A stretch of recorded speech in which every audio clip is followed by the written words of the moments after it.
Hello, welcome back to another breaking news update. My name is Jimmy Boyd, and you were watching Boyd News. I want to thank you so much for tuning in today. I'm back with some more updates coming out from the Russian-Ukraine war. We've got lots and lots of big news in the last 24 hours. Some of the biggest news coming out is we've got major strikes inside of Kyiv and Sumy last night. So Kyiv is the capital of Ukraine, and Sumy is a region on the northern side of their country, close to the Kursk offensive right now. Sumy has been getting bombed very badly recently over the last couple weeks since this whole incursion was launched into Russia. But we've got video footage coming out from both of these cities coming under massive attack last night. Looks like the Russians fired at least 35 missiles and 23 drones into Ukraine. I've got a report from Dmytro Kuleba we're going to go over here in just a minute. He's the Minister of Foreign Affairs from Ukraine. So it looks like it may have been also we had North Korean ballistic missiles flying into Ukraine yesterday once again. So I've got more reports on that. The video that you're watching right here is actually a Ukrainian drone on the eastern front of Ukraine dropping molten thermite. Apparently, the Ukrainians are using drones now to do this, and you can see it's dropping that molten thermite all across this tree line here. And apparently, there's Russians inside of there, and that's why this drone is doing so. So I thought that was pretty crazy to see that. I mean, Ukraine is coming up with very interesting ways of utilizing drones. These are just small quadcopter drones, okay? These are drones you could just buy in the store for, 20 to 80 bucks on average. And they use these drones. Sometimes they attach explosive devices to them. But in this video, they were carrying molten thermite, as you can see, lighting up that entire tree line. And catching it on fire, as apparently Russian soldiers were hiding in this tree line. So very crazy to see that. So we're going to go over multiple topics today. I've got some updates from Ukraine, a little bit from Russia. We're also going to talk about Vladimir Putin a little bit because he's in Mongolia right now. So lots of updates to go over. So let's go ahead and jump on over to X and get right into the news. So we're going to start with Dmytro Kuleba today, the Minister of Foreign Affairs from Ukraine. This night, Ukrainian school-age children and their parents slept peacefully at home before the start of the school year. Russia launched a barrage of 35 missiles and 23 drones into Ukraine early this morning while people were sleeping. So this was last night when this took place, just so you guys know. Fortunately, Ukraine's air defense saved lives, but civilian infrastructure was damaged. Some of the ballistic missiles fired at Ukrainian civilians this morning were KN-23 from North Korea. So again, we're still seeing lots of North Korean missiles flying into Ukraine. And he says here the regimes in Pyongyang and Moscow have no restrictions on long-range strikes against any place in Ukraine. However, in defending itself against these two barbaric war machines, Ukraine is forced to fight with hands tied behind its back. Isn't this absurd? So something I've been seeing a lot of people talking about on X recently that I just want to kind of note for a minute is we've been seeing a lot of people discussing the fact that why is it okay for North Korea to send ballistic missiles over to Russia, and Russia can lob these ballistic missiles all over Ukraine, even targeting their capital.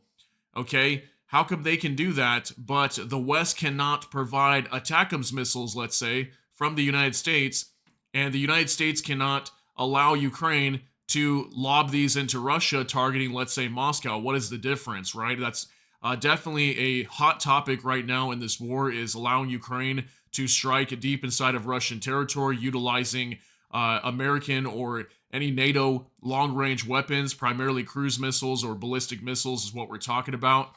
That's why Ukraine cannot do that when Russia's doing the exact same thing, okay? And obviously the West is worried about escalation, but who knows? It might not be escalation. It could be due to money. Maybe the defense contractors want to keep producing money, and if these airfields get destroyed, I don't know. I mean, there's also the talk we had yesterday. I let you guys know that Russia is they are going to be making some changes to their nuclear doctrine, okay? And their current nuclear doctrine right now states that if any conventional attack takes place on their country that could threaten the existence of their state, they could utilize nuclear weapons. So maybe these airfields could be one of those red lines for nuclear weapons, considering that if their airfields are wiped out, how would their Air Force defend their country? So maybe that could be a red line that the United States is worried about. Maybe that's why, but let's go ahead and keep moving. It is past time for Ukraine's partners to abandon baseless fears and lift restrictions on the country's legitimate right to self-defense under the UN Charter, which includes the right to strike any legitimate military targets on Russian territory. Furthermore, Russia's use of North Korean munitions in its war against Ukraine not only violates international law and endangers Ukrainian lives, but it also has the potential to significantly deteriorate the security situation on the Korean Peninsula, in the Asia Pacific, and around the world. The growing military cooperation between Putin and Kim poses a serious security threat to both Europe and Asia. We urge our Asian partners to consider increasing military aid to Ukraine. The stronger Ukraine is, and the less successful the Russian and North Korean dictators are, the more stable and secure Europe and Asia will be. So I don't know. I guess we'll see. Maybe some Asian partners will start to step up. For example, South Korea was talking about potentially supplying military aid to Ukraine recently, as obviously North Korea has been sending ballistic missiles apparently, and also artillery rounds, for example, over to Russia. And then there's obviously lots of tension right now between North and South Korea. So South Korea was even saying they were going to send military aid over to Ukraine. I don't think they've done that yet. I haven't had any confirmation of that. Maybe some of you guys know about that down below, but we're still waiting to see if South Korea does. But who knows? Maybe some Asian partners might start doing this. Now that it's definitely confirmation, according to the Ukrainian government, that North Korean missiles are flying into Ukraine, potentially even Kyiv. So let's go ahead and move to our next update here. I've got a video for you coming out from Kyiv from Nexta. Russia's attacked Kyiv at night with ballistic and cruise missiles. The combined attack was successfully repelled. Most of the missiles were shot down by air defense as a result of falling debris from the downed Russian missiles. Fire started at least 4 districts of the city. 2 people were injured. The head of Kyiv City Administration, Serhiy Popko, said that during the nighttime shelling of Kyiv, air defense forces shot down more than 10 cruise missiles and about 10 ballistic missiles. So from what we understand, only maybe a few landed inside of Ukraine. This appears to be what looks like, in this video, a Russian missile landing inside of Kyiv, but it could also be debris. I'm not sure, but it definitely looks like a missile landing in Kyiv. So take a look at this video, 26 seconds.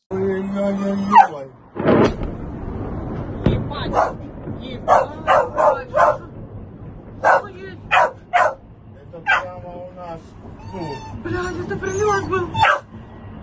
Ёб твою мать. Да насраться. Да. Да. Жень, там же люди. Жень, это прилет был.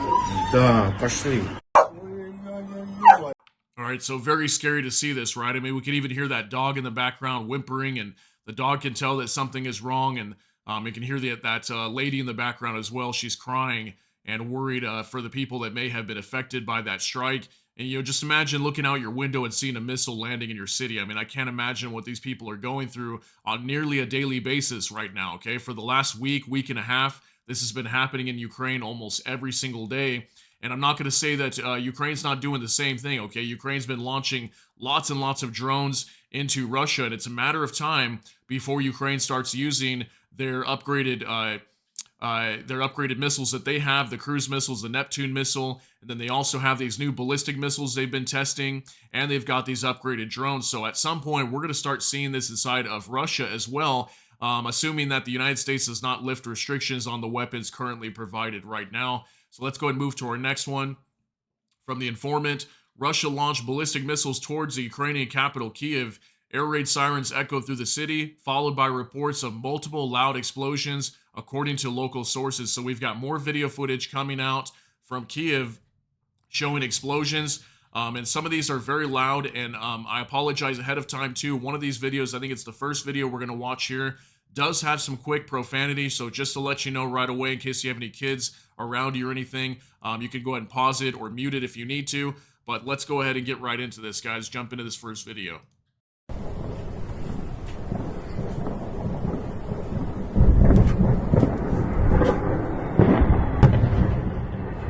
Fuck me.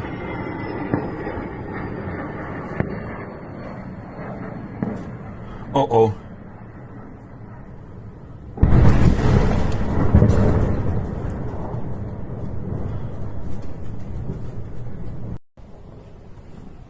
Okay, so again, my apologies. It definitely sounds like there's profanity there, but I'm not 100% sure. But as we can see from this video, we can definitely see some missiles coming down from the sky here. There was some lights right there, and then we hear those explosions. So we don't know exactly what was hit or whether these were shot down out of the skies. It's very possible it could have been shot down in the skies. but definitely very scary nonetheless, right? So let's go ahead and move to our next video now. Блять. Зая.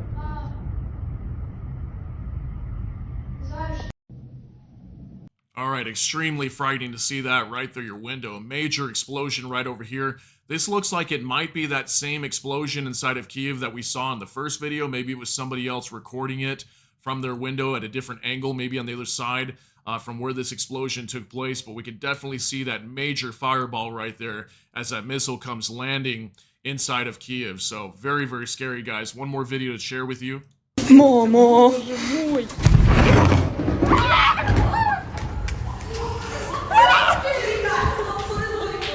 Мама! Okay, so I know that one was a little loud. Sorry, guys. But again, another explosion nearby, somebody living inside of Kyiv. We can hear the panic. Obviously, the camera gets panned towards a different direction. We're not able to see what else happens, but we can definitely see. We'll go ahead and pause it right here. This all right here, this is not the sun or anything, okay? This is the lighting from that explosion when that missile's going off. Now, I'm assuming this is probably one that landed nearby this person's house, and we can see the illumination on the buildings here as this explosion is going off from the missile. So very, very frightening. Can't believe that, guys. So let's go ahead and move to our next update here from Nexta again. The aftermath of the missile attack on Kyiv. The Air Force says it shot down 22 missiles out of 35 during the night, as well as 20 Shaheeds out of 23, excuse me. So it looks like there could have been a dozen or so missiles. It all depends on different sources are going to report different numbers. And it looks like majority of the Shahed drones were shot down, but it looks like overall a vast majority of them were taken down, but we definitely have some damage from some missiles and drones that did make some impacts inside of Ukraine. So the building of the Islamic Cultural Center in Kyiv was damaged by debris. The head of the Majils, I don't know if it's Majilis, of the Crimean Tatar people, Refat Chubarov said. So we've got a couple pictures here showing some of the missiles that were downed over Ukraine. This could also be an air defense missile that fell out of the sky after it intercepted a air target. So also we can see a warhead right here is what it appears to be. Lots of damage around there. Then also looks like a building here took some damage as well, maybe from falling debris or maybe from a missile that struck or a drone. Who knows what this was from. And also one more picture here, some damage inside of a building. Looks like an office or something. Looks like they're doing some sewing in here. Probably some sort of fabric producing some clothing, something like that inside this facility. So very horrible. Again, guys, let's go ahead and move to our next topic. We've got another one from Bliskovka. 2 people were injured, Russian missile attack on Kyiv. 1 person was hospitalized. Reports of the Kyiv City Military Administration. All emergency services are working on the site. The consequences of the attack are being eliminated. Okay, so we got more pictures of lots of buildings being destroyed here again in Kyiv last night. Looks like some shrapnel was flying into this wall right here. Looks like this might be metal, actually. Also some damage to this building as well. Look at all these windows, door being blown out. All these windows were damaged, actually. We've got some debris over here in the street. Somebody's sweeping up, trying to clean up the mess. And also we can see more of these. Looks like these are like some metal beams that had some shrapnel thrown into them as well. So this is how dangerous this is. And I actually saw a picture. I can't show it to you guys, but we had a very, very terrible photo that came out on X just recently. And it was of a 14-year-old female that was sitting in a park inside of Kharkiv when it came under attack the other day. And unfortunately, she was taken out, if you know what I mean, by this Russian missile that landed at like a park really close to where she was sitting, and the shrapnel unfortunately took part of her head off, and it was very, very horrible to see that. But we continue to see these horrible barbaric attacks happening inside of Ukraine, and I want you guys to be aware of these. So lots and lots of terrible things happening here. So also from Nexta, Russians hit an educational institution in Sumy with a missile. So now we're going to talk about Sumy here. The building in the middle of the residential district houses a center for social and psychological rehabilitation, of children, and an orphanage. 18 people were injured, 6 of them children. Several residential buildings were damaged. So we even have a building here that was housing psychological rehabilitation of children, okay, and also an orphanage. coming under attack by Russian missiles. I think these were Iskander missiles, most likely, striking inside of Sumy. And again, Sumy is up near the Kursk offensive right now, okay, close to the Kursk region. And this is where a lot of the Ukrainian soldiers are passing through just before they enter into the Kursk region. So that's why we're seeing such heavy attacks over here. Maybe the Russians are going after military targets. Potentially, that could be the objective here. Who knows if there was Ukrainian soldiers inside this building? I wouldn't think that Ukraine would do that. But if that wasn't the case, definitely this was civilian infrastructure being targeted, and we do have some injuries here, okay, and many of them being children. So I've got a minute-long video to show you of this attack taking place inside Sumy. Take a look.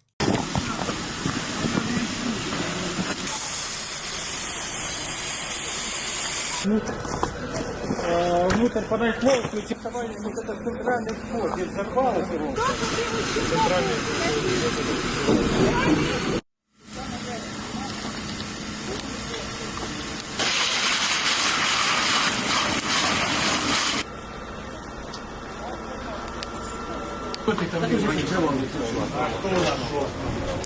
Я свою оставила, кажу, Чика, сиди. І підозрюю, що може бути люди, ви знаєте, там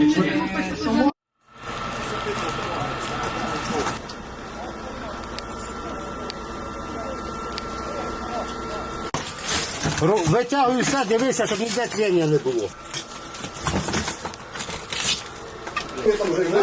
Я за відром ладно. Я за відром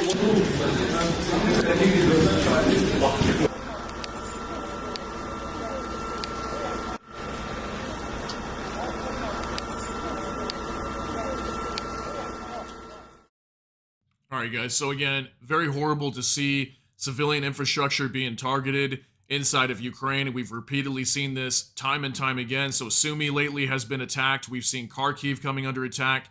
I got an update coming out from Kyiv here very soon as well. Then we also have Kyiv being struck recently too. So lots and lots of major cities inside of Ukraine consistently under attack by Russian missiles and drones. So I thought I'd share that with you guys. So also from our next update from Nexta, the photo shows the aftermath of a missile hit in Sumy. This was reported in the National Police. Civilian infrastructure objects were damaged.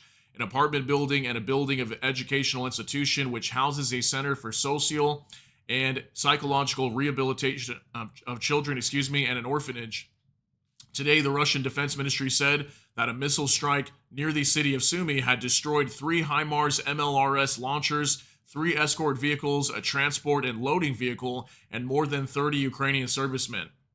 So that's what the Russian Defense Ministry came out and said. They had struck apparently nothing but military targets. But what we are seeing here, this definitely looks like civilian infrastructure being targeted. Again, if this was a psychological rehabilitation center for children and an orphanage, definitely civilian infrastructure being targeted here. We can see lots and lots of damage in these photos. This building has been completely collapsed and destroyed. Very, very terrible to see this, guys. And then one more photo there. And this is right next to an apartment building, too. So I'm sure their windows got blown out. We could see some damage to the building as well as this Russian missile struck this smaller building nearby. Okay, so let's go ahead and keep going to our next update. Now, we had this coming out yesterday from Maria Avdiva. This is a military convoy Russia's bragging about hitting in Sumy with 2 Iskander missiles. In reality, grain trailers parked overnight, 1 driver killed, 4 injured. So there was some sort of attack that happened in Sumy as well. Iskander missiles coming in from Russia, striking what the Russians say was a military convoy. And what we have pictures here is Ukrainian grain trucks transporting grain. We had 1 driver killed, 4 injured. We can see these pictures, right? So I'm going to show you an article here as well that kind of talks about this. As we can see, these trucks have been destroyed. So I found this on Euromaidan Press as Russians hit grain trucks in Ukraine, Sumy, claiming it was a military convoy. A Russian missile attack on a grain truck convoy in Sumy Oblast on August 31st, so this was like 3 days ago, evening, resulted in 1 civilian death, 4 injuries, and damage to approximately 20 vehicles. Russian military sources claim it was a military target. Okay, so was it a military target? Was it not? Who knows? Was the Ukrainian military using these trucks and maybe disguising themselves as civilians to transport aid? I have no idea. It could really be either way, but what this appears to be is Ukrainian grain trucks that have been targeted and destroyed. And I'm not sure if they're transporting grain. That's an interesting thing too, is we don't have any pictures showing the grain on these trucks or anything like that. So maybe they just had gotten done dropping off a load of grain, who knows? Or maybe they were traveling to go pick up grain, if maybe that was the case, if this really was an attack on civilians. But this was very interesting that this was reported like this. This happened a few days ago. Thought I'd share that with you guys as well. Also, from Vladimir Zelensky, the president of Ukraine, today we are in Zaporizhia together with Dutch Prime Minister, and this is a very tangible sign of the Dutch determination of the Netherlands and the Prime Minister Schoof personally. Being here now, just a few dozen kilometers from the front line and working alongside us to protect human lives, the very definition of true leadership. The Netherlands, thank you. So the Prime Minister of the Netherlands making an unannounced visit to Zaporizhia inside of Ukraine, okay? And this is just a few dozen kilometers from the front line in Zaporizhia. We're not going to really watch this, but I'll kind of just show you real quick. It is in English, but it's really just them kind of thanking each other. Vladimir Zelensky's thanking Schoof for showing up, and then also they announce a 200 million aid package for Ukraine for rebuilding their country, things like that, restructuring, rebuilding. Here's Dmytro Kuleba, the foreign minister, as well. So really no need to watch that. It's more of just a thank you video more than anything. I went over it for you guys already. But we do have some other videos I want to get into as well regarding Dick Schoof showing up, the Netherlands Prime Minister. So it says here, from next to the Prime Minister of Netherlands, Dick Schoof made an unannounced visit to Zaporizhia. His first visit to Ukraine since taking office. Ukrainian President Vladimir Zelensky and Dutch Prime Minister Dick Schoof visited a lesson in a bunker school in Zaporizhia and talked to pupils.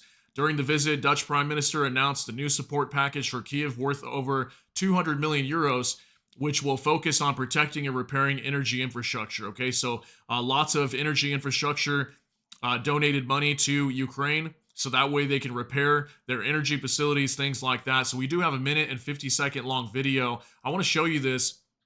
These are the kids going back to school inside of Ukraine in the Zaporizhia region, and they're having to do their schooling inside of bunkers, okay? Literal bunkers. Very horrible to have to see this, but I want you guys to know what is going on. So take a look at this video. Діти, дивіться, до нас завітали. Доброго дня, шановні гості, будь ласка, привітаємо. Доброго ранку. Вітаємо. Вам подобається в школі? Так, ви дуже маленькі, ви тільки прийшли до школи. Minister, So nice to meet you. дуже приємно з тобою познайомитися. Yes, I speak English. Розмовляєш англійською? Ще ні. Привіт. Ми тільки почали. Тільки перший день в школі. Міра. Міра. Мірослава, мир буде у нас. Буде Мир. мир, Мирославочка, буде мир, точно. Камеру.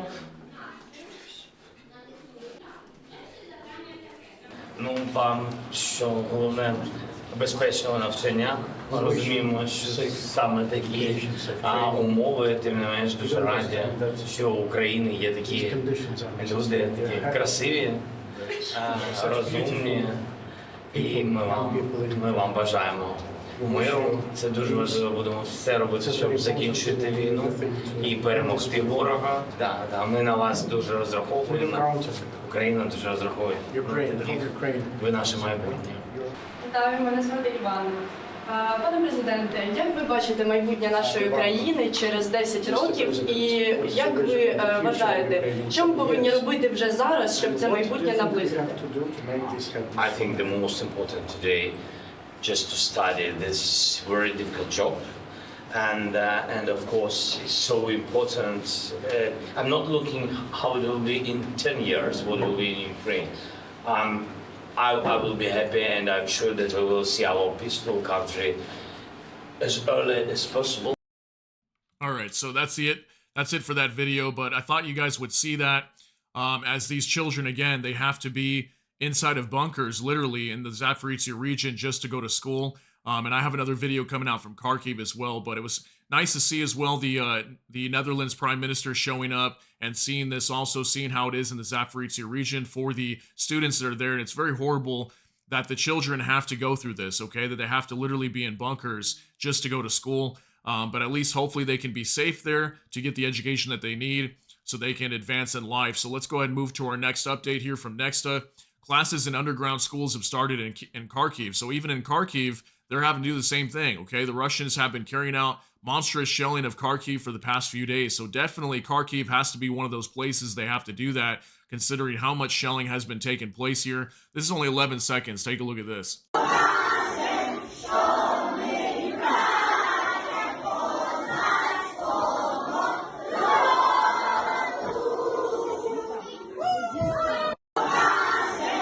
It looks like the kids are still trying to make the best of this. The teachers, the parents that are here, trying to support their kids, still give them an education, although this war is going on. But definitely we can tell they're inside of some sort of underground bunker or facility that hopefully is enough to protect them if attacks take place above. But definitely very crazy to see that, guys. Let's go ahead and move on to our next topic here. Also from Ozen Technical, we got some updates from the Kursk region. Last night, rumors of a Ukrainian breakout in Kursk led to a friendly fire incident in the Russian rear area. Russian bloggers report that a group of Russian militia fired at everything that moved on the critical Kursk Elgov, I don't know if it's Elgov, I might be pronouncing that wrong, supply route, injuring several. Okay, so we had a situation here apparently, see, so down here, this is where the Ukrainians at, this blue. And then we have this highway that runs east and west, kind of in the middle of the Kursk region, okay, from Belarus on over to the town of Kursk. And this highway is very important for the Russians to transport equipment back and forth as they set up defensive positions around this incursion right now. And so there was a situation where there's a friendly fire incident where some of the Russian soldiers apparently thought that there was Ukrainian soldiers crossing into the highway here, the Kursk highway. And that would prove that the Ukrainians have advanced pretty far, okay? Probably another 10, 15, 20 kilometers up to this highway. And there was a friendly fire incident, okay? So I've got the actual transcript, from the message. War translated Dmitry. Kursk panic. War correspondent Roman Saponkov, I don't know if I'm saying that right either, sorry guys, reports that after rumors circulated about Ukrainians breaking through to the Elgov-Kursk highway last night, local self-defense forces, armed civilians opened friendly fire, nearly killing Russian soldiers. He says it's not the first time it happened. So we had what appears to be a friendly fire incident or almost friendly fire incident. These were armed civilians nearby opening fire, thinking that these were Ukrainians coming in. So it says here, last night, the so-called Territorial Defense Regiment, having heard about the sabotage and reconnaissance groups that had broken through to the Kursk-Elgov highway, fired at everything that moved. There were wounded, miraculously no fatalities for now. This is 12 kilometers from the front. It is still unknown whether there were sabotage or reconnaissance groups on the highway. If you are scared, you should stay home. Okay, so very, very interesting message coming out here. And yes, was there some type of breakthrough with Ukrainians pushing into the highway, the Kursk highway there? Very possible. I mean, they're not really that far away, so maybe some happen to sneak through, maybe a few squads or something like that. But I'm going to keep following this very closely because this could be huge if the Ukrainians happen to push through the main defenses of the Russians, trying to hold them back in the Kursk region in that incursion. So very, very big update coming out from there. Also, Banderafella reports Ukrainian forces have made a powerful advance, liberating Malayakhlachna and vast areas around it in the Kursk region. So we've got a new area that's been apparently taken over, at least being contested by the Ukrainians right now. Here's Sudsa down here. The Ukrainians have been pushing this direction a lot over here on towards the west. This is getting closer to the Glishkovki district, which we've been talking about. I think Kornevo is right over here. And then up in this direction on the north would be the northeast part of this incursion. It looks like they're starting to push up in this area as well. So very, very big news coming out from the Kursk region. Hopefully we'll have some updates sometime this week from Oleksandr Syrsky, giving us some updated maps or some updated numbers on how much territory they're taking inside the Kursk region. But we are hearing that the Ukrainians are continuing to advance. They are moving a little bit slower right now, but they are advancing in the Kursk region. Also, let's talk about Vladimir Putin now. He is now in Mongolia on an official visit. Mongolia is a country that has ratified the Rome Statute. Therefore, it should have arrested Putin under the ICC warrant. Earlier, this was called for by Human Rights Watch and civil activists, as reported by Nexta. This is a video of his plane. We're not really going to watch the whole thing, but this is his plane arriving in Mongolia. And I'm going to talk to you guys a little bit about why he's here, or potentially why he's here, at least I think why he's here. But he's definitely making a visit here. And also, he's supposed to be arrested by the ICC, considering that Mongolia recognizes the ICC in their country, which is the International Criminal Court. They have a warrant out for his arrest for war crimes for what is happening inside of Ukraine. But it looks like Mongolia is not going to be abiding to this arrest warrant. They're not going to arrest him, is what they have come out and said. So we'll check out these real quick. We got two videos here from Nexta again. Putin's motorcade has left Ulaanbaatar Airport, Russian media says. Putin's visit to Mongolia will last 2 days. We got two videos here. Let's take a look at these.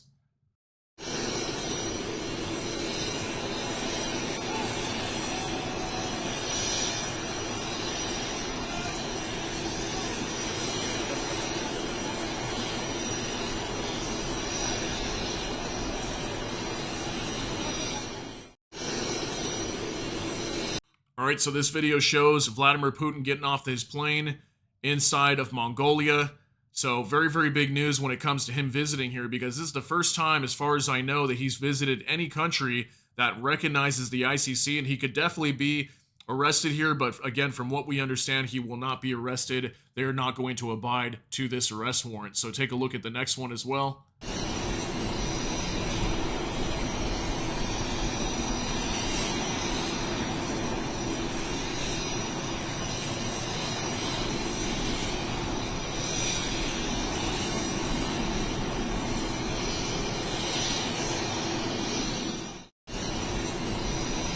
All right, so definitely lots of police guarding this this motorcade as they're traveling through the airport. So very big video coming out here, guys. I want to talk a little bit about why he's in Mongolia now. So take a look at this from Radio Free Europe, Radio Liberty. Okay, we're going to go full screen for a moment. China and Eurasia briefing. The power of Siberia 2 pipeline hits a snag in Mongolia. Okay, so apparently there's this Siberia 2 pipeline that's supposed to be built from the eastern side of Russia through Mongolia on over to China. Okay, and apparently there's an issue with this, and this is why he is there. So take a look at this. Mongolia's government voted not to include the power of Siberia 2 natural gas pipeline that connects Russia to China through its territory in its spending plans for the next 4 years, a sign that the mega project may be on hold. Okay, this is just in the last week, actually, like week and a half. Finding perspective, Mongolia's new coalition government voted on August 16th for its action program for its 4-year term, and notably did not include the 2,594-kilometer pipeline. Okay, so no pipeline going to be built according to this deal, meaning they don't expect the ambitious project to begin construction during that span. So it looks like he's trying to go over there to push for this to still be created, because obviously lots of natural gas has been cut off flowing to Europe, and now he's got to find new partners. So that's what this is going to talk about down here. Power of Siberia 2, which is a joint project between China National Petroleum Corporation and Gazprom, would take at least 5 years to build and would look to bring gas from the huge Yamal Peninsula reserves in Western Siberia to China. Much of these reserves were originally intended to be sold to the European Union, but Russia's full-scale invasion of Ukraine has left Moscow looking for a new market in China, the world's largest consumer of natural gas. Okay, so they're trying to get natural gas from Russia on over to China, and in order to do that, they need to build this pipeline through Mongolia to get it over there. Okay, so that's mainly, from what I understand, why he's over there, because again, this was August 21st. Okay, so just recently they're having issues trying to get this pipeline built. So that's most likely why he is over there.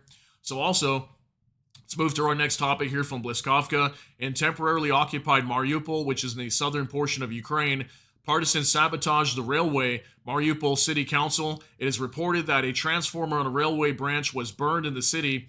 It is actively used by the Russian military to transport equipment. So even in the Mariupol region, we've got partisans sabotaging the railway to prevent Russia from transporting equipment, and this is going to be a problem. Okay, I don't see how Russia's going to make this work. Okay, even if they take over a large portion of Ukraine, or let's say all of Ukraine, there's lots of Ukrainians inside of Russia and inside of Ukraine, and there's lots of Russians inside of Ukraine and inside of Russia, vice versa, right? So Obviously they're basically intermingled with each other, and there's going to be lots of issues either way with whether one side controls a vast majority of one country or another. There's always going to be problems here.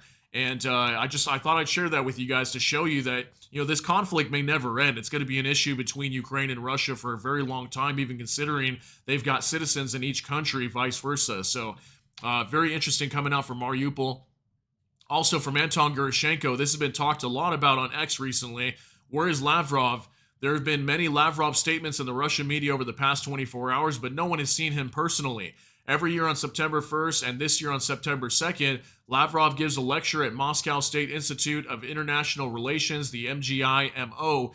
If he is not there tomorrow, then there will be really a lot of questions about where he is. So I don't know if he showed up to this thing or what's going on, but lots of people talking about the fact that Lavrov may be taken out, okay, that he may not be around. There's even some information saying that Putin was supposedly taken out as well, that they were on an airplane or something like that, or some sort of helicopter and it crashed or something. But obviously, Vladimir Putin's in Mongolia right now, so that's not true. So that was definitely some unconfirmed information.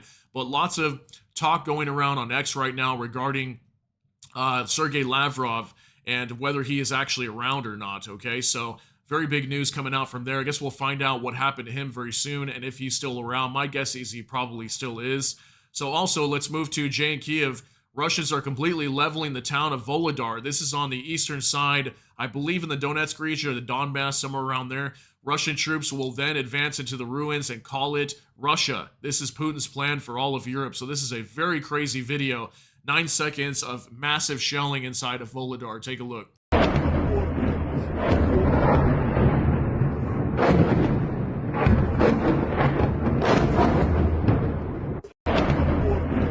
Okay, so this video came out a couple days ago, actually, but I thought I'd share it with you guys now. I was supposed to show it to you yesterday, but I forgot, unfortunately. But this is what it looks like on the eastern side of Ukraine. Okay, massive, massive attacks. This is how things are very close to Pokrovsk right now, too. And Pokrovsk is a major key town that Ukraine is trying their best to hold on to, and the Russians are advancing closer and closer every day to taking it. And this is generally Russia's strategy, is they just bomb and level cities to the ground before they advance on them and take them over. So this generally what this does is it pushes the Ukrainians out of the city prior to their assault. This is probably what they were planning to do before launching a ground assault into the city. So let's go ahead and move to our next topic now. We got 3 more things to go over. Also from Bliskovka, the number of victims in Kyiv has increased to 13. Okay, so just the other day I reported to you guys massive attacks inside of Kyiv. We've got 13 people victims that I'm assuming lost their lives here, according to the mayor, Terekov. So very, very unfortunate. That number has been rising. Last I knew, just the other day, was at like 5. Okay, so now it's up to 13. So very, very unfortunate news to hear there. Also from Nexta, just in, another Russian general has been detained. The Russian Investigative Committee has opened a criminal case against Major General Valery Muminjanov, deputy commander of the Leningrad Military District for Logistics, for taking a large-scale bribe. I mean, how many times have we seen this? I don't know how many Russian generals have been arrested for taking large-scale bribes and stealing money from the Russian Defense Ministry. I mean, just the Russian Defense Ministry alone, I just reported to you guys a couple days ago, another top official taken out as well and being arrested, and just huge, huge amounts of shifting people around in their government. We even had Sergei Shoigu. He was taken out from position as Russian defense minister, moved over to a national security advisor's position somewhere in there, and just lots and lots of shifting around in their government, and lots of Russian generals being arrested. So I thought I'd share that with you again. We're definitely seeing a massive purge, especially in Russia's defense ministry. Okay, let's go ahead and keep moving. Last update here from Vicegrad24. Poland and other countries bordering Ukraine have obligation to shoot down incoming Russian missiles before they enter their airspace. NATO membership does not eliminate a country's responsibility to protect its airspace, says Polish Foreign Minister Radoslaw Sikorski. So this is really big right here, okay? Sikorski coming out and stating this. Obviously, we've been waiting to see if Poland is going to get involved, start shooting down Russian missiles and drones coming into Ukraine's territory to potentially prevent these drones or missiles coming into their own territory. Okay, just about a week and a half ago, we had reports of yet another Russian drone that could have potentially entered into Poland's territory, crashing into their territory somewhere.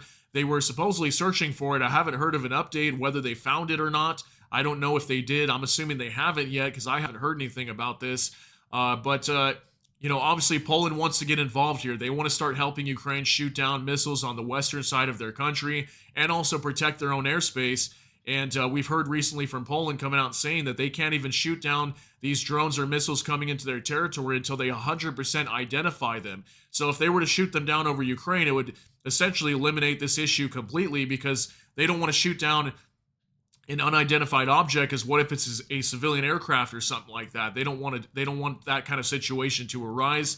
So very, very big information coming out from Poland. And I heard that even last night they had to launch some of their aircraft up to the skies again to protect their airspace as Ukraine was coming under attack once again by Russian missiles and drones. So lots and lots of big updates coming out from Ukraine and Russia today.